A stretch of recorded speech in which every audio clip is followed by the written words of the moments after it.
Hi friends, welcome to my YouTube channel. Friends, ಇವತ್ತು ಒಂದು semi Patiala ಪ್ಯಾಂಟ್ನ cutting ಮಾಡಿ ತೋರಿಸ್ತಾ ಇದ್ದೀನಿ. ತುಂಬ ಈಸಿಯಾಗಿ ಸುಲಭವಾಗಿ ತೋರಿಸ್ಕೊಡ್ತೀನಿ.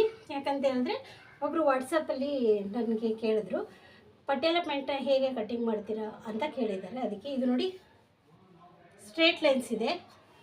ನಾನು ಇದನ್ನು ಏನು ಮಾಡ್ಕೊಳ್ತಾ ಇದ್ದೀನಿ ಅಂದರೆ ಉಲ್ಟಾದಲ್ಲಿ ಕಟಿಂಗ್ನ ಮಾಡ್ತಾಯಿದ್ದೀನಿ. ನೀಟಾಗಿ ಐರನ್ನ ಮಾಡಿಟ್ಕೊಳ್ಳಿ. ಇವಾಗ 4 ಫೋಲ್ಡಿಂಗು ಈ ಥರ ಇರುತ್ತೆ ನೋಡಿ. ಈ ಫೋಲ್ಡಿಂಗ್ ಇರುತ್ತಲ್ಲ, ಈ ಫೋಲ್ಡಿಂಗ್ನ ಈ ಥರ ನೀಟಾಗಿ ಈ ಥರ ಫೋಲ್ಡ್ ಮಾಡ್ಕೋಬೇಕು. ನಾವು ಫಸ್ಟು ಯಾವುದೇ ಪ್ಯಾಂಟ್ ಕಟ್ ಮಾಡುವಾಗ ಫಸ್ಟು ಹೂವುಗಳಿರೋದನ್ನ ನೋಡ್ಕೋಬೇಕಾಗುತ್ತೆ. ಇಲ್ಲಿ ನೋಡಿ, ಇದು ತುಂಬ ಕ್ರಾಸ್ ಇದೆ ಪೀಸು. ಈ ಕ್ರಾಸ್ ಇರುವಾಗ ಪೀಸ್ನ ನೀಟಾಗಿ ನೋಡಿ ಇಟ್ಕೋಬೇಕು ನಾವು. ಇಲ್ಲ ಅಂದರೆ ನಮಗೆ ಫಿನಿಶಿಂಗ್ ಅನ್ನೋದು ಕರೆಕ್ಟಾಗಿ ಬರೋಲ್ಲ. ಅದರಿಂದ ಪ್ಯಾಂಟ್ ಹಾಕೊಳ್ಳೋದು ಕೂಡ ಇಂಪಾರ್ಟೆಂಟ್ ಆಗುತ್ತೆ. ನಾವು ಯಾವ ರೀತಿ ಕಟ್ ಮಾಡ್ತೀವಿ ಅನ್ನೋದಕ್ಕಿಂತ ಪೀಸ್ನ ಯಾವ ರೀತಿ ಇಟ್ಕೊಳ್ತೀವಿ ಅನ್ನೋದು ಕೂಡ ಇಂಪಾರ್ಟೆಂಟು ಮತ್ತು ಈಸಿ ಮೆಥಡು. ನೋಡಿ, ಈ ಥರ 4 ಫೋಲ್ಡಿಂಗ್ನ ಮಾಡ್ಕೋಬೇಕು. ಈ ಥರ 4 ಫೋಲ್ಡಿಂಗ್ ಮಾಡ್ಕೊಳ್ಳೋದಷ್ಟೇ. ತುಂಬ ಈಸಿ ಮೆಥಡಲ್ಲಿ ನಾವು ಸೆಮಿ ಪಟಿಯಾಲ ಪ್ಯಾಂಟ್ನ ಕಟಿಂಗ್ ಮಾಡ್ಬೋದು.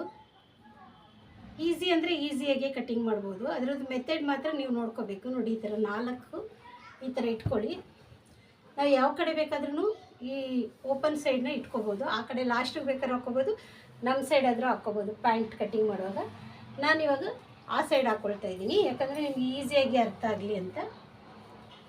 ಕೆಲವೊಂದು ಸರಿ ಇದೇ ಕಟ್ಟಿಂಗ್ನ ಬೇರೆ ಥರ ಕೂಡ ಮಾಡ್ಬೋದು, ಅದನ್ನು ಕೂಡ ನಾನು ತೋರಿಸ್ತೀನಿ. ಇಲ್ಲಿ ಯಾಕೆ 4 ಫೋಲ್ಡಿಂಗ್ ಮಾಡ್ತಾಯಿದ್ದೀನಿ ಅಂತ ಹೇಳಿದ್ರೆ, ನಮಗೆ ಪಟಿಯಾಲ ಪ್ಯಾಂಟ್ ಅನ್ನೋದು ತುಂಬ ಈಸಿಯಾಗಿ ಸಿಂಪಲ್ಲಾಗಿ ಕಟ್ಟಿಂಗ್ ಮಾಡ್ಕೋಬೇಕಾಗುತ್ತೆ. ಅದಕ್ಕೋಸ್ಕರ ಈ ಥರ ನೀಟಾಗಿ ಮಾಡ್ಕೋಬೇಕು. ತುಂಬ ಈಸಿ ಮೆಥಡಲ್ಲಿ ನಾನು ಹೇಳ್ಕೊಡ್ತಾ ಇದ್ದೀನಿ. ನೋಡಿ, ಈ ಥರ ನೀಟಾಗಿ 4 ಫೋಲ್ಡಿಂಗ್ ಆದಮೇಲೆ ಇಲ್ಲಿ ನೋಡಿ, ಇಲ್ಲಿ ನಮಗೆ ಪೀಸು 4 ಫೋಲ್ಡಿಂಗ್ ಇದೆ. ಇದು ಈ ಥರ ಇರೋವಾಗ ನಾವು ಏನು ಮಾಡೋಕ್ಕೆ ಹೋಗಬಾರ್ದು. ಅದು ಎಷ್ಟುದ್ದ ಇರುತ್ತೆ ಅಷ್ಟುದ್ದಕ್ಕೂ ಹಾಗೆ ಬಿಟ್ಕೋಬೇಕು. ಇಲ್ಲಿ ಬಾಟಮ್ ಸೈಡಲ್ಲಿ ಎಲ್ಲ ಈಕ್ವಲಾಗಿ ಮಾಡಿಕೊಂಡು ಈ ಎಡ್ಜ್ ಏನಿರುತ್ತಲ್ಲ, ಈ ಎಡ್ಜಿಗೆ ಕಾಣಿಸೋ ಥರ ಹಾಕ್ತೀನಿ. ಪ್ಯಾಂಟ್ ಅಂದರೆ ಸ್ವಲ್ಪ ಉದ್ದ ಇರುತ್ತಲ್ಲ, ನೋಡಿ ಈ ಥರ ಒಂದು ಲೈನ್ನ ಹಾಕ್ಕೊಳ್ತಾ ಇದ್ದೀನಿ. ನೀವು ಕಲರ್ ಮಾರ್ಕರ್ ಇದ್ದರೆ ಈ ಥರ ಕಲರ್ ಮಾರ್ಕರಲ್ಲಿ ಕೂಡ ಯೂಸ್ ಮಾಡ್ಬೋದು. ಈ ಥರ ಒಂದು ವೈಟ್ದು ಸ್ಟ್ರೇಟಾಗಿ ಲೈನ್ ಹಾಕ್ಕೊಂಡು ಸ್ಟ್ರೇಟಾಗಿದು ಎಕ್ಸ್ಟ್ರಾ ಪೀಸಸ್ ಏನಿದೆ ಎಲ್ಲನೂ ಹೀಗೆ ಕಟಿಂಗ್ ಮಾಡಿಬಿಡ್ತೀನಿ. 4 ಫೋಲ್ಡಿಂಗು ನಮಗೆ ಇಲ್ಲಿ ಕರೆಕ್ಟಾಗಿ ಬರಬೇಕು. ನೋಡಿ, ಈ ಥರ ಕರೆಕ್ಟಾಗಿ ಫೋಲ್ಡಿಂಗ್ ಬಂದಾಗ ಇಲ್ಲಿ ಬಾಟಮಲ್ಲಿ 1.5 ಇಂಚು ನಾವು ಬಿಟ್ಕೋಬೇಕು. 1.5 ಇಂಚನ್ನ 1.5 ಇಂಚಿಗೆ ಮಾರ್ಕ್ ಮಾಡ್ತಾಯಿದ್ದೀನಿ. ನೋಡಿ, ಇಲ್ಲಿ ಸ್ಟಿಪ್ ಅಟ್ಯಾಚ್ ಮಾಡೋದಕ್ಕೋಸ್ಕರ ನಾನು ಬೇರೆ ಥರ ಹೇಳ್ಕೊಟ್ಬಿಡ್ತಾ ಇದ್ದೆ. ಈ ಪ್ಯಾಟರ್ನಲ್ಲಿ ಬೇರೆ ರೀತಿಯಾಗಿ ಹೇಳ್ಕೊಡ್ತಾ ಇದ್ದೀನಿ. ಇದು ಬಾಟಮ್ ಸ್ಟಿಪ್ ಅಟ್ಯಾಚ್ ಮಾಡಲಿಕ್ಕೆ. ಇವಾಗ ಲೆಂತ್ನ ತೊಗೋಬೇಕು. ಮೆಜರ್ಮೆಂಟ್ ಕೊಟ್ಟರೆ ಬಾಡಿ ಮೆಜರ್ಮೆಂಟ್ ತೊಗೊಂಡ್ರೆ ಪ್ಲಸ್ ಆ್ಯಡ್ನ ಮಾಡ್ಕೋಬೇಕು. ನೋಡಿ, ಈ ಲಾಸ್ಟ್ ಈ ಎಂಡಿಂಗ್ ಇರುತ್ತಲ್ಲ, ಇನ್ಸೈಡಲ್ಲ ಔಟ್ಸೈಡು ಈ ಥರ ಸ್ಟ್ರೇಟಾಗಿ ಈ ಥರ ಇಟ್ಕೋಬೇಕು. ಈ ಥರ ಇಟ್ಕೊಂಡು ಎಷ್ಟು ಇಂಚ್ ಇದೆ ಅಂತ ಫಸ್ಟಿಗೆ ಚೆಕ್ ಮಾಡ್ಕೋಬೇಕು. ನೋಡಿ, ಇಲ್ಲಿ ಸ್ಟಿಚಿಂಗ್ ಬಿಟ್ಟೇ ಇಟ್ಕೊಳ್ತಾ ಇದ್ದೀನಿ ನಾನು. ಇಲ್ಲಿ ಬಂದು 31 ಇಂಚಿದೆ. ಇಲ್ಲಿ ಎಕ್ಸ್ಟ್ರಾ ಪೀಸ್ನ ಬಿಟ್ಟಿದ್ದೀವಲ್ಲ, ಇವಾಗ 31 ಪ್ಲಸ್ ಮೇಲೆ ಅರ್ಧ ಇಂಚು ಸ್ಟಿಚಿಂಗಿಗೆ ಅಂತೇಳಿ 31.5. ನೋಡಿ, 31.5ಗೆ ಮಾರ್ಕ್ನ ಮಾಡ್ಕೊಳ್ತಾ ಇದ್ದೀನಿ. ನೀವು ಎಕ್ಸ್ಟ್ರಾ ಬೇಕಂದಾಗ ಎಕ್ಸ್ಟ್ರಾ ಬಿಡಬೇಕು, ಇಲ್ಲ ಅಂದರೆ ಮಾತ್ರ ಎಕ್ಸ್ಟ್ರಾ ಬಿಡಲಿಕ್ಕೆ ಹೋಗಬೇಡಿ. ಪೀಸು ತುಂಬ ದೊಡ್ಡದಿದೆ. ಸ್ಟ್ರೇಟಾಗಿ ಒಂದು ಲೈನ್ನ ಹಾಕ್ಕೊಳ್ಳಿ. ಸ್ಟ್ರೇಟಾಗಿ ಒಂದು ಲೈನ್ ಹಾಕ್ಕೊಳ್ಳಿ. ಈ ಸ್ಟ್ರೇಟಾಗಿ ಲೈನ್ ಹಾಕ್ಕೊಂಡಾದ್ಮೇಲೆ ಇಲ್ಲಿ ನೋಡ್ಕೋಬೇಕು 4 ಸೈಡು ಕರೆಕ್ಟಾಗಿದೆಯಾ ಅಂತ ನೋಡ್ಕೋಬೇಕು. ಇದಾದಮೇಲೆ ನೀವೇನು ಮಾಡಬೇಕು, ಇದನ್ನು ಕಟಿಂಗ್ ಮಾಡ್ಕೋಬೇಕು.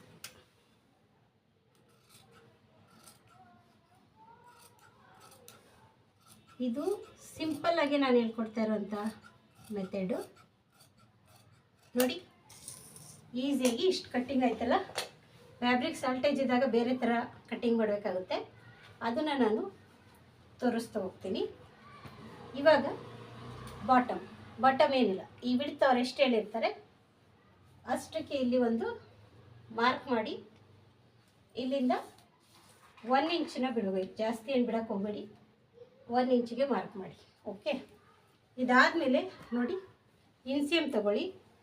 ಈ ಇನ್ಸಿಯಮಲ್ಲಿ ಈ ಸ್ಟಿಚಿಂಗಿಂದ ಇಲ್ಲಿ ನಾವು ಲೇಪೆಯನ್ನು ಅಟ್ಯಾಚ್ ಮಾಡಿರ್ತೀವಲ್ಲ ಅಲ್ಲಿಗೆ ತಗೊಳ್ಳಿ. ತಗೊಂಡು ನೋಡಿದ್ರೆ ನಮಗೆ ಇಲ್ಲಿ 8.5 ಬರ್ತಾಯಿದೆ.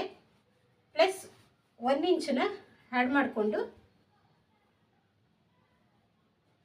9.5ಗೆ ಮಾರ್ಕ್ ಮಾಡ್ಕೋಬೇಕು. ನೋಡಿ ಇಲ್ಲಿ 9.5ಗೆ ಮಾರ್ಕ್ ಮಾಡ್ಕೊಂಡಿದ್ದೀನಿ.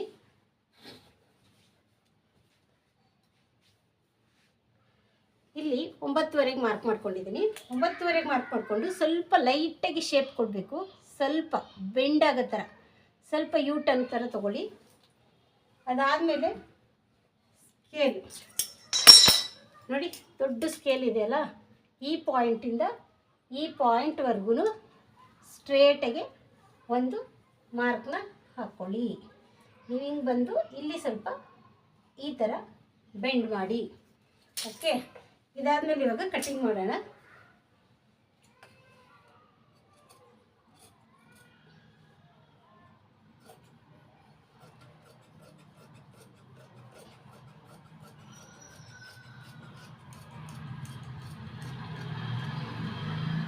ನೋಡಿದ್ರಾ, ಈಗ ಕೆಳಗಡೆ ಏನು ನಾವು ಬೇಕಾಗಿತ್ತು ಬಾಟಮ್ ರೆಡಿ ಆಯಿತು. ಇವಾಗ ನೆಕ್ಸ್ಟ್ ಇನ್ನೊಂದು ಸ್ಟೆಪ್ ಇದೆ. ಈಗ ನಮಗೆ ಲೇಪ ಬೇಕಾಗುತ್ತೆ. ಇದನ್ನು ನಾವೇ ಕಟಿಂಗ್ ಮಾಡೋದು ಅಂತ ತೋರಿಸ್ತೀನಿ.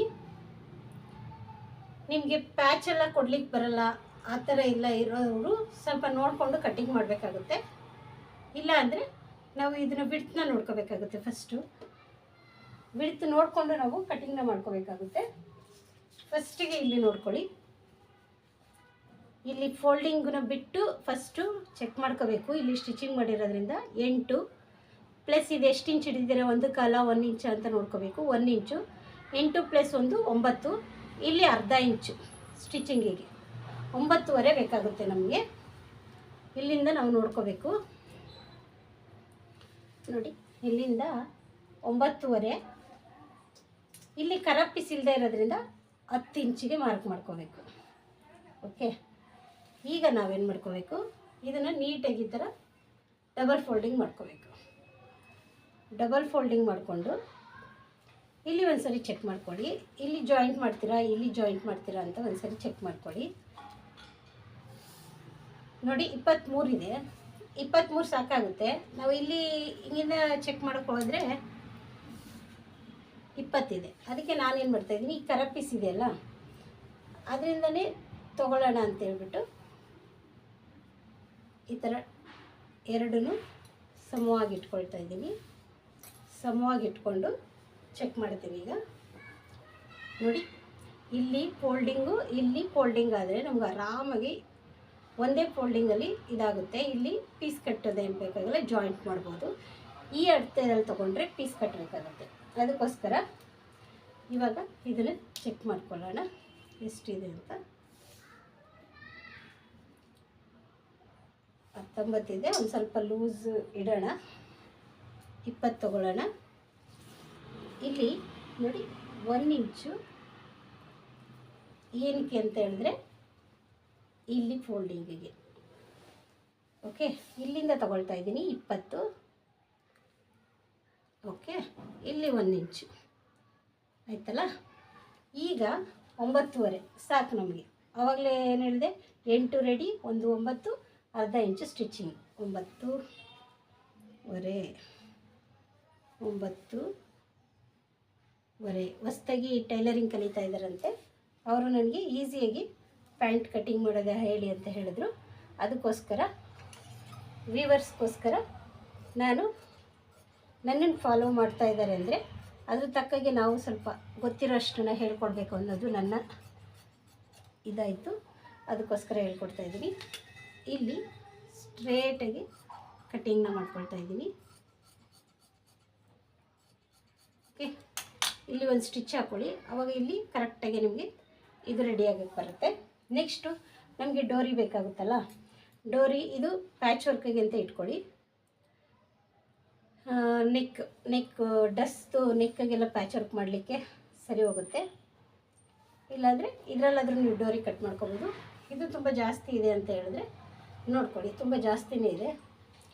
ಇದರಲ್ಲಿ ಡಿಸೈನ್ಸ್ ಮಾಡೋಕ್ಕಾದರೆ ಮಾಡ್ಬೋದು, ಇಲ್ಲಾಂದರೆ ಇಲ್ಲ. ಈ ಥರ ನೋಡಿ, ಒಂದು 3 ಪೀಸ್ ಕಟ್ ಮಾಡಿಕೊಂಡ್ರೆ ಸಾಕಾಗುತ್ತೆ ಈ ಸೈಜವ್ರಿಗೆ.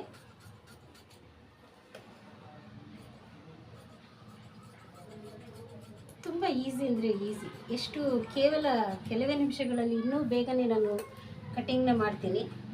ಇದು ವಿಡಿಯೋಗೋಸ್ಕರ ಸ್ವಲ್ಪ ತೋರಿಸ್ಲಿಕ್ಕೆ ಹೇಳಲಿಕ್ಕೆ ಅಂದರೆ ಸ್ವಲ್ಪ ಎಕ್ಸ್ಪ್ಲೇನ್ ಮಾಡುವಾಗ ಟೈಮ್ ಬೇಕಾಗುತ್ತಲ್ಲ, ಅದಕ್ಕೋಸ್ಕರ ಇಷ್ಟು ಈಸಿ ಮೆಥಡಲ್ಲಿ ನೀವು ಪ್ಯಾಂಟ್ನ ಆರಾಮಾಗಿ ಕಟ್ ಮಾಡ್ಕೋಬೋದು ಫ್ರೆಂಡ್ಸ್. ಈ ವಿಡಿಯೋ ನೋಡಿ ಕಮೆಂಟ್ ಮಾಡಿ, ಇದು ಈಸಿ ಇದೆ ಅಂತ ಹೇಳಿದ್ರೆ ನೀವು ಪ್ಲೀಸ್ ಕಮೆಂಟ್ ಮಾಡಿ. ನೆಕ್ಸ್ಟ್ ವಿಡಿಯೋದಲ್ಲಿ ಸಿಗೋಣ. Thank you.